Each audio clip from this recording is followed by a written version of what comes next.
Join our panel. He was already working on that when Pancho was still a teenager. That's what you. Not so. Okay.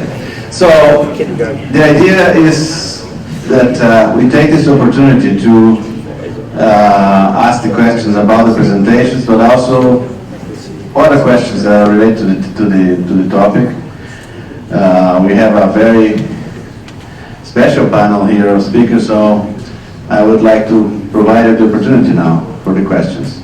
I have a bunch of questions. I can keep them busy, but I would prefer that you ask the questions. Okay, okay. Just we use the microphone so that we can capture that in the recording. I missed this, but what will you do with the feed efficiency index that's currently in the net merit formula? Will that be replaced? Well, there is I sort of skipped over the part about in the TPI formula, they do have a trade-off measured as feed efficiency. It's not a ratio, it's more of an income minus feed cost trade.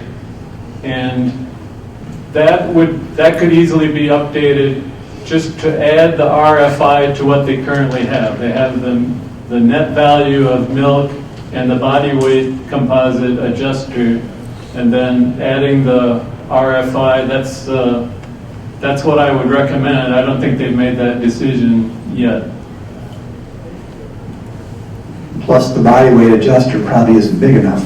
Yeah, it's right. We think the body weight adjuster that's already in there and that's in that merit needs to be twice as big.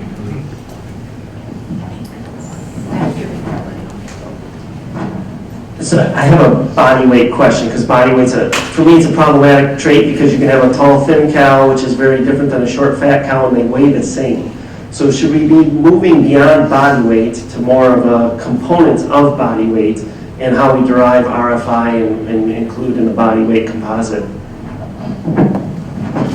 Yes.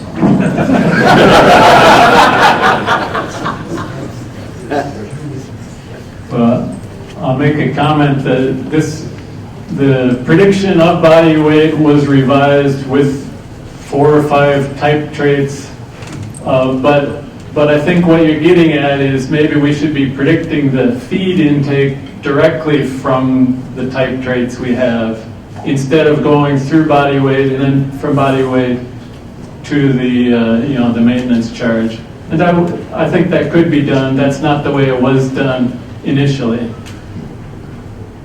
Mike, can you speak to the body composition influence on efficiency? I mean, I've thought about this now. So I think one of the, I don't disagree with Paul on this. But as a nutritionist, when we try to predict maintenance requirements based on body weight, we just don't have a lot of data to say that a tall, thin cow has anything different than a short, fat cow. There is a little bit of data where people have looked at body condition scores, and a thinner cow, an animal with less, so lean tissue has a higher maintenance requirement than fat tissue. We know that, but still it's a tricky problem, and I don't know that we have enough data to do it accurately. Perhaps we can do it using like the database that we put together. It's got, we do have stature on many of our cows, maybe not all. We do have body condition scores, albeit it's not an objective measure, but that probably could all be used to help make some sense of maintenance requirements and body type. No, I know you had spent some time thinking about that. So Dr. White showed that the type of starch, the type of food fed, can have a large effect on RFI and whether or not, and on the heritability of that. Are you recording the type of food, the feed mixture, in your analysis? And Paul, for your study done there, do you take the feed into account? Are you accounting for if it's a corn or soy or a different type of food?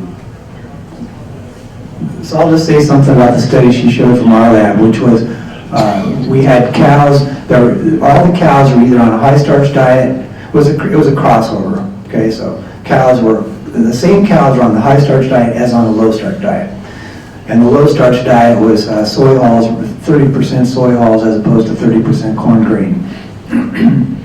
And our first point with that study was simply to say is if we measure RFI in animals on a high starch diet, which most of our database now is high starch diets because our cows are mostly from Wisconsin, Michigan, Iowa, and then Florida would be maybe the outlier on that, is a cow that is an efficient cow, has a low RFI on a high starch diet, is she also an efficient cow on a low starch diet? And the answer to that was yes. Okay? That's the most important point, I think, to address your question. The other part what she showed was that if we try to understand what it is about, can digestibility help explain differences in efficiency between cows? It looks like maybe their ability to digest, this is my take, it looks like their ability to digest fiber might be important. All cows are good at digesting starch. Okay, it's easy to digest, but their ability to digest fiber might be important. And therefore, we saw a difference. We saw a relationship between digestibility of a high fiber, low starch diet with RFI, but not with a high starch diet. Did I answer your question? Is that? I think so. So geneticists, should we have recorded the food types? And so yeah, do we record? Our database has diets recorded. I'll have to admit it's not as precise or accurate as I would like it to be, but we are trying to go back and put all that data in there. We have some of it, but we don't have all of it. But that we initially intended to have good diet information for 8,000 cows, and it was a much bigger problem than we anticipated. I would answer that for a lot of our other traits, there may be similar interactions by management or feed type or whatever.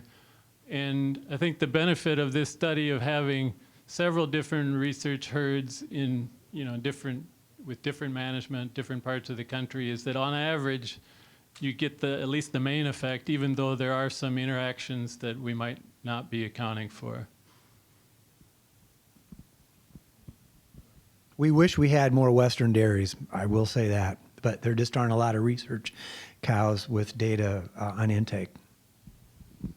Yeah, I was just going to add, and I think you realize this, but diet is part of the definition of cohort, right? So we don't have contemporary or cohort groups that are a mix of diets. And the one thing that we can do relatively easily, in fact, it was quite easy when Lydia did it because she did it and I didn't have to. But you can retrospectively calculate the energy density of every diet from the entire cohort, the entire secreted milk energy, body weight gain and loss. And so, we would be able to pick up at least some rough interactions of how energy rich a diet was versus the efficiency of those animals. And she published that, 3 or 4 years ago.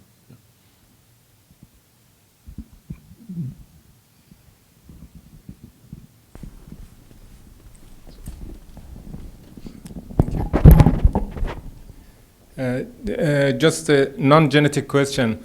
You talk about the affecting for the selecting for feed efficiency, and for feed efficiency we are moving toward smaller cow. So what would be the impact of having more cow producing same amount of the milk and the environmental footprint of those cows if we're going to increase the number of cows but smaller cows? Well, if the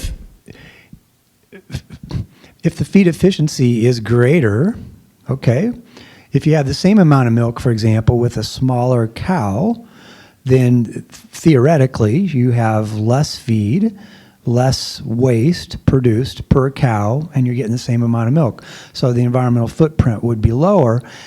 If she's producing less milk and now you need more cows, well, now yeah, sure, the environmental footprint might be just as large, right? So if you have smaller cows, they still have to produce as much milk, You still want more milk per unit of body weight. Whether you have the same size cows and higher milk, or same amount of milk and smaller body weight, it doesn't really matter how you get there. I'm not sure if we mentioned this, but the 4 objective of this project, we will try to see what is the relationship between feed efficiency and methane emission. So I don't have an answer now for your question, but we will try to see if it's able to, because the data is not clear, right, in dairy, what's the relationship. And if we will be able to actually use genomic prediction to improve a trait like methane emission. Can I say something about that one? Yeah, so there are people who are trying to look at methane emissions. The Europeans have been doing this and looking at the genetic relationship or whether methane emissions is a genetic trait. I think one thing that's interesting is if the ability to digest, it's not easy to figure out how this trait, RFI, relates to methane emissions. If digestibility of fiber is one way that a cow becomes more efficient, well, methane comes when you digest fiber. You don't get methane when you digest starch. So it's possible that more efficient cows, because they eat less per unit of, or they have lower RFI, it's possible you might actually get more methane with those cows. We don't really know. Okay, I'd like to think that it means we're more sustainable, but we don't really know, and we need data to figure that out. I think the one study I saw from Europe, they saw completely different, it was 2 different countries. I won't mention who they were, but they saw completely different results. One country, low RFI, RFI gave more methane emissions. The other one, lower RFI, gave just the opposite, higher methane emissions. Back to Mehdi's question, the dairy enterprise sells 2 main things, milk and beef. I think the efficiency of beef is pretty poor compared to the efficiency of milk. So I think if you really just want to maximize efficiency, you would raise few replacements, keep cows, around for a long, long time, and sell very little beef and sell a lot of milk. But the way we do the net merit calculations, it's all based on profit, and the consumers are willing to spend a lot more for beef than they do for milk, and so that actually makes the the beef sales, the extra body weight, is not really a penalty, because the dairy farm is not really losing much money on the beef that's sold, because the price is pretty good compared to milk. Can I say something? I want to say one thing on that. So one thing I think we really ought to think bigger about in the dairy industry is that beef and dairy are tied, right? And if we keep increasing production, but we don't really improve feed efficiency because of it, because maybe we've hit some kind of plateau for the dilution of maintenance, if we now need fewer cows to make our milk, that means we have fewer calves being born that could go into beef. That means they need more beef cows to produce those calves. I realize that our dairy calves may not be as good at producing beef as a beef animal, but maybe as we keep going for higher and higher production and need fewer dairy cows, if we just need more beef cows in their place, maybe we didn't really accomplish that much. I don't know, this is something I haven't figured out, but I think we need to think about it. I don't have it figured out, but I do have a comment. I know there are some folks interested in thinking about how dairy beef impacts efficiency, and are there ways to look at the relationship between dairy feed efficiency and beef feed efficiency? And in thinking along these lines, I think that's important, because if there's any ability to share information, then obviously there's the ability to leverage data from the dairy side for the beef and the beef for the dairy, but I've never seen a comparison like that done.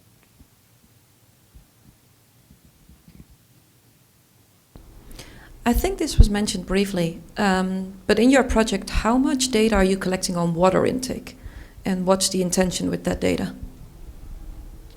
Well, I mentioned that briefly, just as a hypothetical, and so right now we're not measuring that, but some of the rumen technologies with the drop in temperature can be used to predict what that water intake is. I don't think anybody has specific water intake units per se on the trial.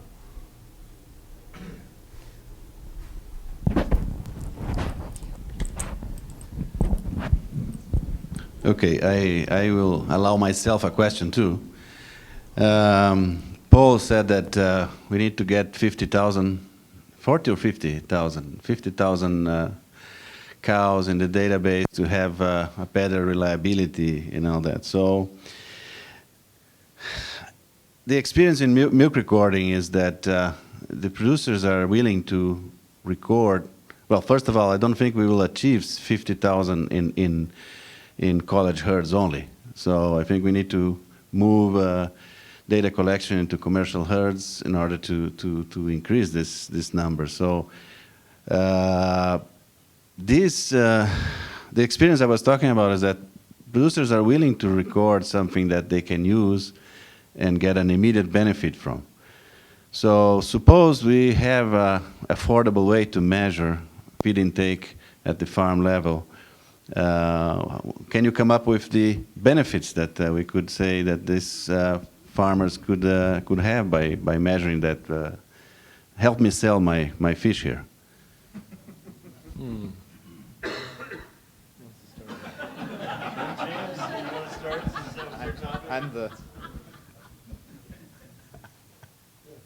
I brought it up, so I've got to discuss it, right?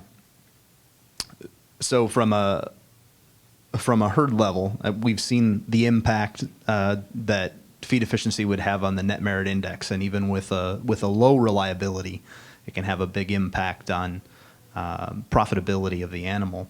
So if we can start to collect a lot more data, obviously, then we can on farm with a cheaper type of feed efficiency measure or feed intake measure. Obviously, that'll have great benefit for accuracy that will translate to the productivity of the animal. The other aspect of this that we haven't explored as much comes back to the overall efficiency across the whole development of the dairy cow, from calf to heifer to adult. And so I think as there are cheaper measurements, there's also the need to look across those different developmental stages, because my guess is it won't be only at the mature cow, but it'll be at the younger animals, and there may also be opportunities to get information on those younger animals to help improve the lactating cow predictions for efficiency. And I believe there's been some data out of Australia that suggests that at least in part that's helpful. So those would be some of my comments. Well, I'd just say that when we're at the low end of the scale on reliability, the doubling the number of records almost doubles the advantage in reliability and the advantage in net merit. So that's really the good news. On our other traits that have millions of records, even doubling those, doesn't gain you as much as on the new traits where you have fewer records. And I have two things I want to say. One is that from a management standpoint, there would be a lot of value of having information on my individual cows, even if the sensors aren't 100, let's say their accuracy is only 30%. That's still really valuable from a culling management avenue. So I might not necessarily need to have that stuff just for helping out CDCB with their or net merit, but I also would find that really valuable from a culling decisions. The other one is, I think I would like maybe Paul or I don't know, one of these guys to help think about is, so I'm not a geneticist. I'm stupid about how the AI industry works. It seems to me that the animals that we need to get information on are those in the foundation herds for each of the breeders, and then if they would share that information, that would be really, really useful, because those are the animals that are most closely related to the new young sires. And maybe that's just anyway. That's what it seems like ought to happen. So the idea now is to use very top bulls, right, to produce the daughters in our university herds. So we measure phenotypes in animals that are very close related to the top bulls, right? But of course, you are behind because we are using those bulls now. We will start to collect those phenotypes in 2.5. So another approach that I know Mike is doing and Kent did before is try to get very top heifers from some AI companies and put those heifers in our herds, and then we collect those phenotypes from those top heifers. And then Kent, I don't know if you want to. No, I don't think there's anything we need to add to that. I think we know the closer the relationship, the better, right? So we can either do that by using the semen of the youngest, best bulls, or go a step further with embryos, right? I did want to add to the to James' comment, though. I think getting extra data from correlated traits, sensors and milk spectrum, that sort of thing. The nice part there for the producers is this interaction of health and efficiency, right? So the same tools that you can use on the farm to detect sick animals and monitor animal health are a lot of the same sensors that then contribute to feed efficiency, right? So there's the sweet spot, I think. And maybe Don doesn't know, but next week we will move half of his herd to the university. And thanks, Don, for your help. Yeah, I mean, the related question was if animal welfare and animal health would benefit also from having this kind of data, and I think you kind of touch on it. Question for Paul regarding productive life, as you mentioned in your presentation. And I realize that the Florida study is pretty new, but at the same time, I'm wondering if certain trends in the industry are changing some of the economics there. Specifically, I'm thinking about the increased use of sex semen combined with beef, and how we're creating different kinds of replacement animals. So I'm thinking the older, more mature animals, which we all know are more productive animals in the herd, as you referenced in one of your answers. Those can be very profitable animals. However, they have the downside of not having the genetic potential of the younger animals, which I'm not sure if that was a factor there in the Florida study. But as the older mature animals are producing well, and then more on an increasing level producing beef calves, if that changes some of your economics for productive life, given that they aren't contributing potentially inferior genetics to the herd, the genetics are coming from the younger animals, whereas those older animals are producing good beef calves as well as a lot of milk production, thus increasing the profitability of the whole operation. If that then creates more value for productive life as we look at how the industry is acting today. Yeah, that's a good question, because when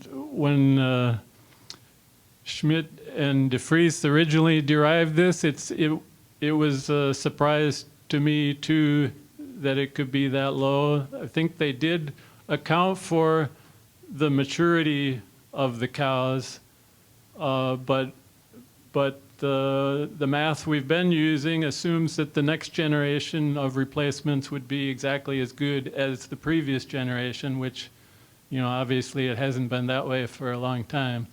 But the other factors that you mentioned in terms of on the reproductive management, does that come into play? I agree that there are a lot of issues that, we're changing the way the cows and heifers are being managed, embryo transfer, all that kind of stuff, which I'm not sure that we've done a thorough analysis of all those factors and how they may relate to the final value, which is why this was labeled as a proposal rather than as a final value.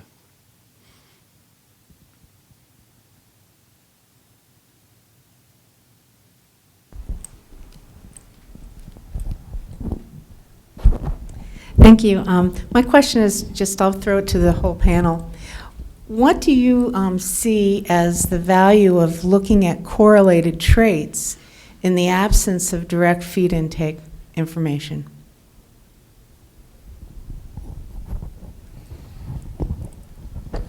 I think we're starting to see that already, and so the body weight trait that's being used out there is one example. And so every correlated trait has obviously a different amount of information that it can contribute based on the strength of the genetic correlation and the variability and whatnot. But I think the power here may be if we've got the ability potentially to do a couple of these different indicators. Can those effects be additive or be put together to gain more information, more accuracy in predicting the feed efficiency trait, for example, if you've just got the indicators and not the feed intake itself collected?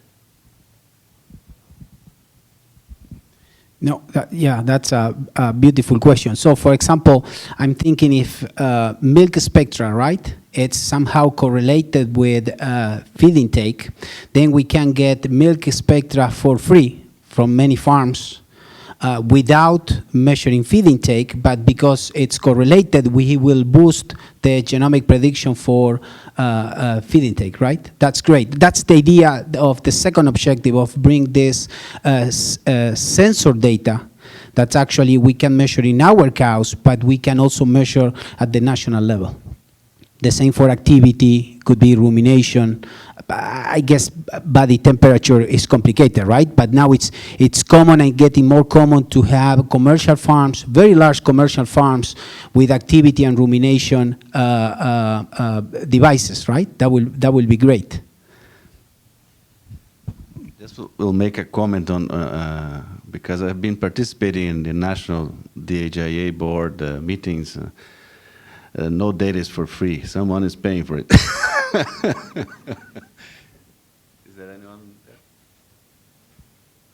there? Yeah, just a quick question. Any concern that you're taking this data, which is developed only in these university herds, and we've got estimated heritabilities, for example, for milk production of 35%, and then we're going to apply this to the whole population where we've got an official estimated heritability of 20%, so almost half. And the same for the body traits, I think.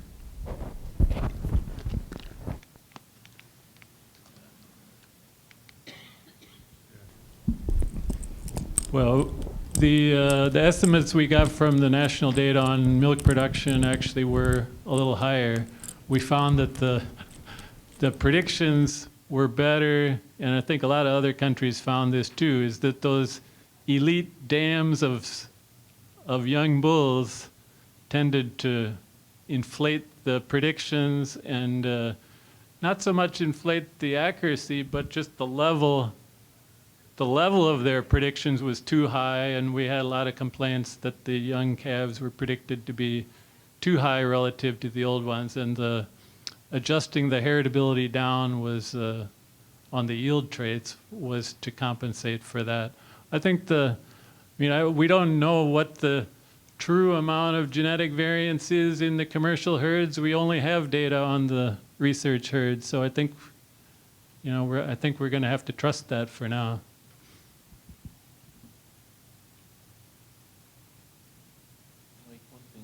Okay, so I get a little bit concerned when we see highly reliable bulls with granddaughters milking already that are pulled back from being 97% to 88% reliability, right? You're not surprised where this is going, Paul. I already see you smiling. So it seems like that's an opportunity, as most of us in this room want to market genetics from the U.S. into other countries, that they're going to discount our genetics. I understand the spirit behind the research is to make more profitable cows and all of those kind of things, but what the international community is going to say is, well, they put 16% weight on a trait that's only got 12% reliability. That's not going to go especially well for us.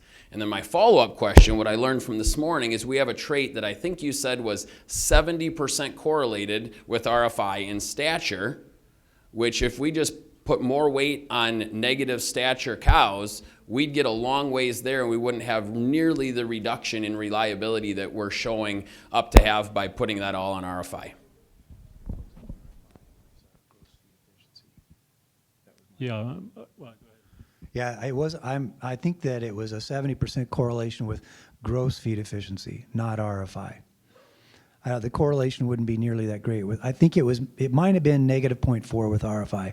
I don't quite remember, or actually it would be positive 0.4. It was which would be a bad 0.4 of thing. RFI and 0.7 with gross feed efficiency, you're right. But still, my question remains, you don't get off that easy.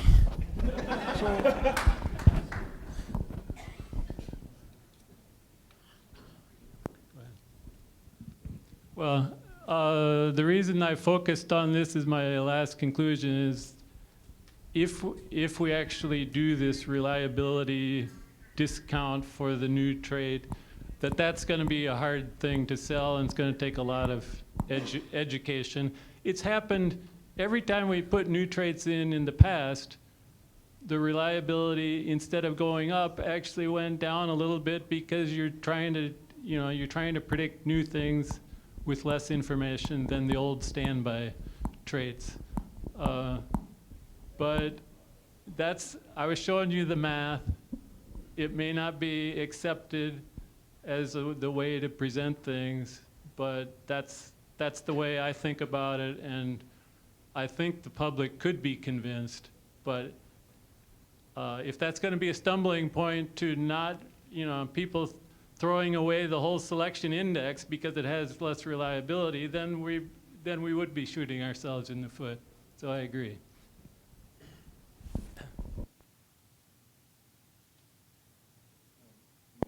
One thing I was going to ask you is, if you could just comment, I don't think anybody said it here, but in the new project with CDCB and FFAR, the sort of number of animals per year that are going to be measured, I don't think we actually laid that out, did we?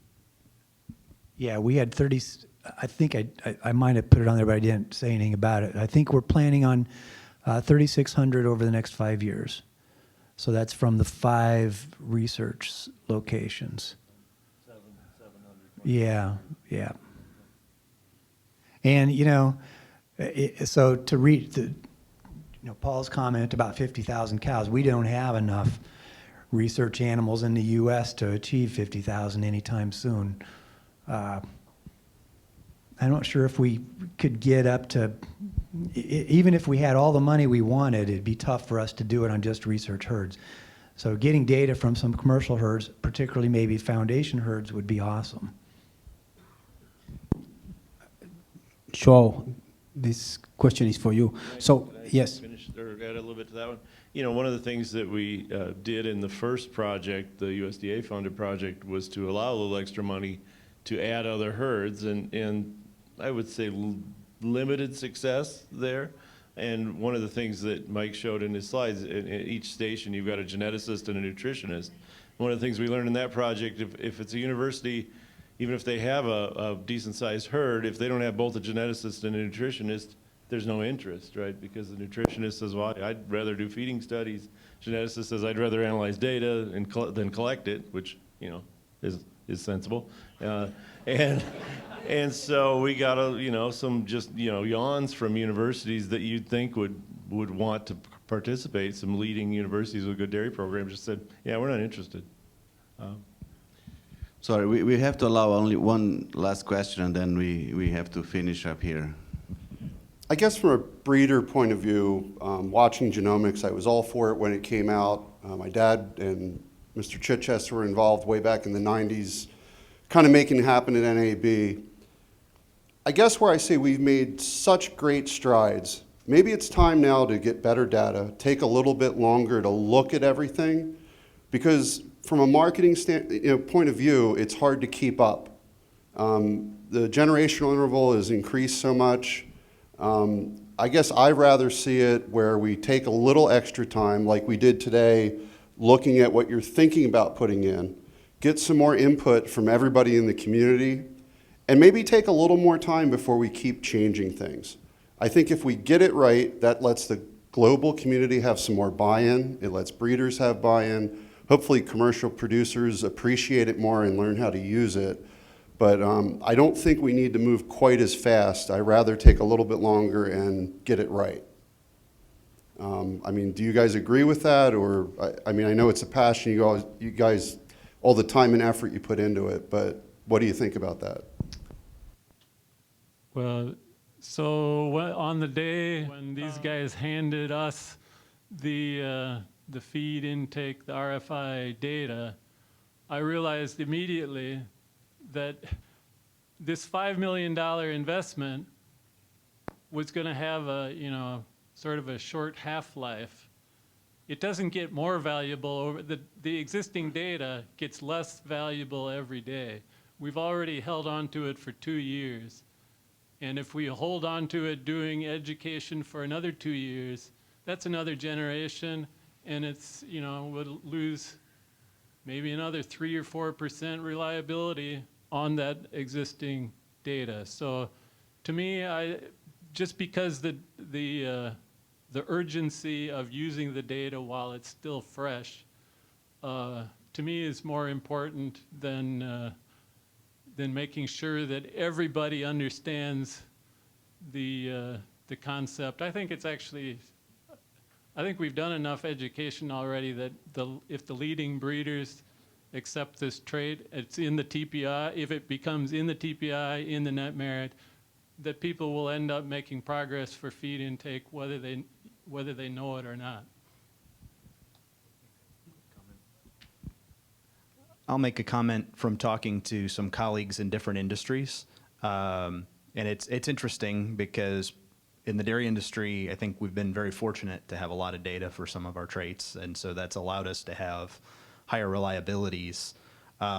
Please don't take what I'm about to say the wrong way, but folks in the swine industry say, get over it. We have reliabilities like that all the time and we drive our profitability that way.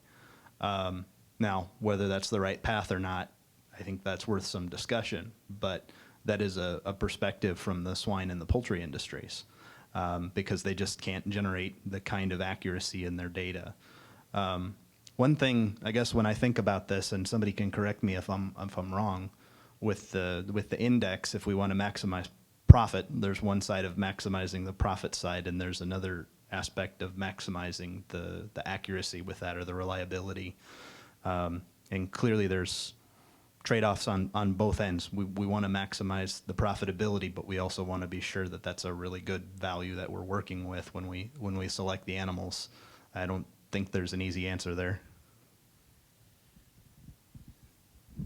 And with that, I would like to thank you once again. I would like to invite you to join me. Thank our speakers.